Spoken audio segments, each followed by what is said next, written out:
Hello everyone, welcome to the world of communication principle.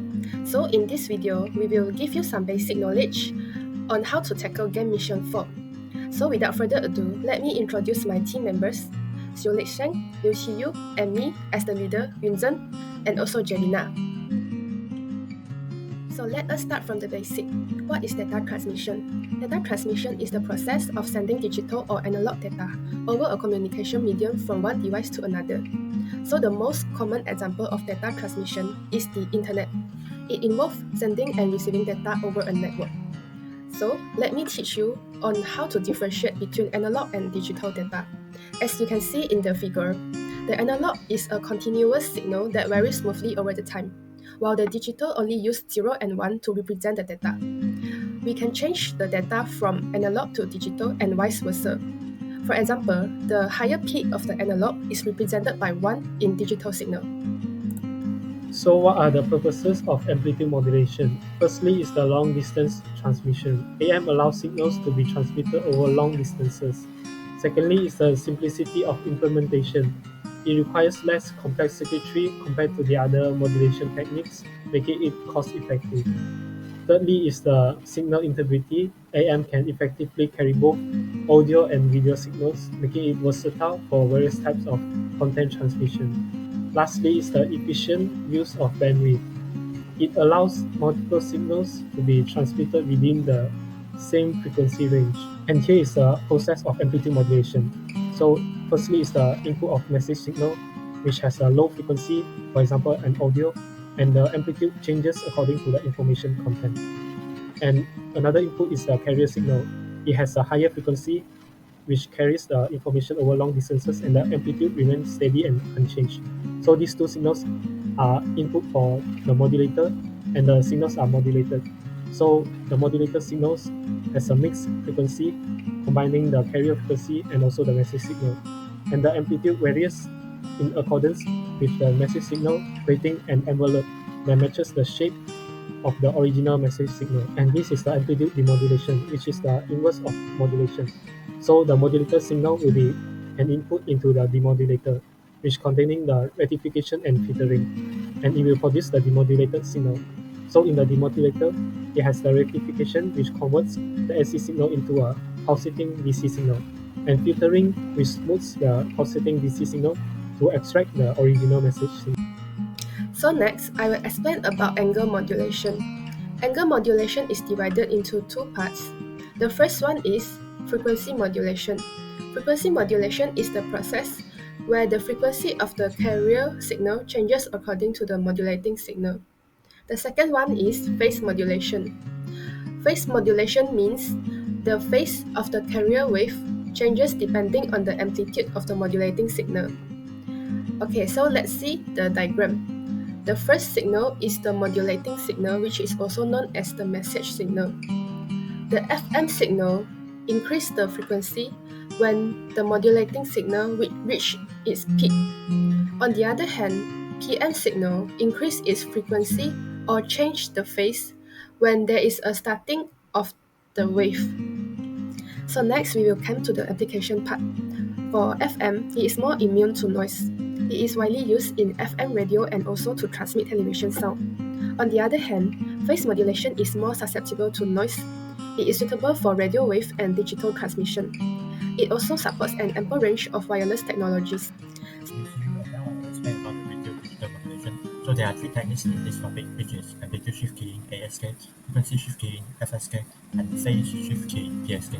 So this is the figure that explains about these three digital modulation. Okay, before we move on further to discuss this topic, we need to know what is baud rate. What is baud rate? The total number of signal units transmitted in 1 second, and bit rate, the total binary digits transmitted in 1 unit time. So both of these variable is very important in this topic. Okay, now I will explain this amplitude shift keying (ASK). So what is ASK? ASK is a digital modulation technique that transmits the data by varying the amplitude of a carrier signal. So digital signal with the binary numbers 0 and 1 is used to switch the carrier amplitude low and high respectively. So as you can see in this figure, the upper one is the carrier signal, and it multiplies with the information signal, the middle one here. So this one here, it shows it is a high amplitude, and 0 shows it is a low amplitude, and these two times together it will form an SK, and the waveform is like this. Okay, frequency shift keying (FSK). So what is that? It is a digital modulation technique used to send digital data across a carrier wave by altering the frequency of the carrier signal. So let's take an example over here. So in this figure, there is two example of ASK, ASK1 and ASK2. So as mentioned earlier, the upper one is the carrier signal, and the middle one here is the information signal 101, and the another one is 010. So by multiplying these two, it will form a ASK1 and ASK2. So ASK1 plus ASK2, it will form FSK, and the waveform will be like this. Okay, phase shift key PSK, what is that? It is a digital modulation technique where the carrier signal phase shift from 0 degree to 180 or from negative 90 degree to 90 relative to the reference phase. So let's see an example over here. As mentioned earlier, the upper one is the carrier signal. So it multiplies with this information signal 10110. So it will form PSK.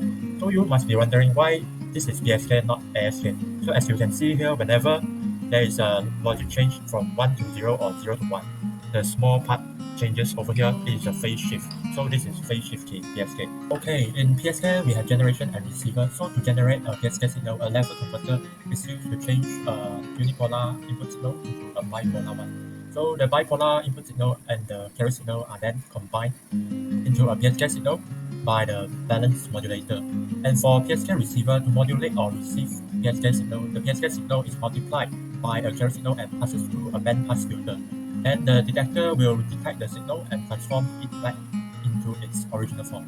So you can see the example over here in this figure, PSK generation and PSK receiver. Okay, in PSK we have generation and receiver. So to generate a PSK signal, a level converter is used to change multi-level shift keying. There is a symbol that can represent more than one bit. So what is symbol? The symbol is the final signal representation, including amplitude, frequency, and phase, prior to transmission via a physical medium.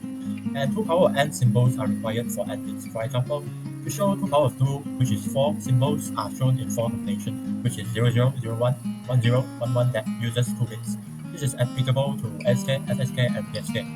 It is also proven that QPSK is very useful. And for quadrature phase shift keying, which is QPSK as mentioned earlier, so there's just one symbol represents 2 bits. For example, combination of 2 bits, which is 00, 01, 10, 11, can be represented by 4 symbols, and the phase will be different from 0 to 360 degrees. And take note that for binary PSK, the phase changes from 0 to 180 degrees. So this table shows the mapping of QPSK using gray code. Hi, so I'll be talking about Project Kuiper by Amazon for the recent advancement in communication field part. So Project Kuiper is actually an initiative by Amazon to provide global internet access. It aims to deliver high-speed and affordable broadband to underserved and remote areas. This project also involves launching a constellation of low Earth orbit LEO satellites. It seeks to improve internet connectivity in areas with limited or no traditional infrastructure. Their goal is also to bridge the digital divide and improve connectivity for millions of people. The impacts and benefits of Project Kuiper to the society is that it gives us an improved global connectivity. As it provides high-speed internet access to remote and underserved areas, it also reduces the inequality by offering affordable internet access to communities.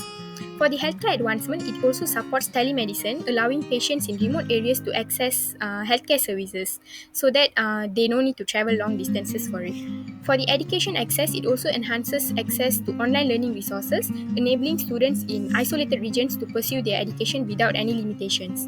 For the economic growth, it also facilitates e-commerce, digital entrepreneurship, and also remote work opportunities, fostering economic development in regions with limited connectivity. Next, for the misconceptions on Project Kuiper, the health concerns would be that satellites emit harmful radiation waves to people. This is false as they only uses low-frequency radio waves such as the ones we use in our cell phones and also Wi-Fi routers. These are actually non-ionizing and it cannot cause damage to living tissues. Next, for the safety risk and space debris, it is said that large number of satellites would cause space debris and collision in orbits. But Amazon uses controlled deorbiting where it minimizes the risk of space debris and also satellite collisions. For the legal issues, many people think that Project Kuiper operates without sufficient regulation, but actually Amazon has already secured regulatory approval as stated in the slide. Last but not least, for the cultural concerns, many thought that this project could replace local traditions with Western-centric ones. So as a resolution, this issue, Amazon can come up with a plan to collaborate with local creators for content diversity. That's all from us. Thank you.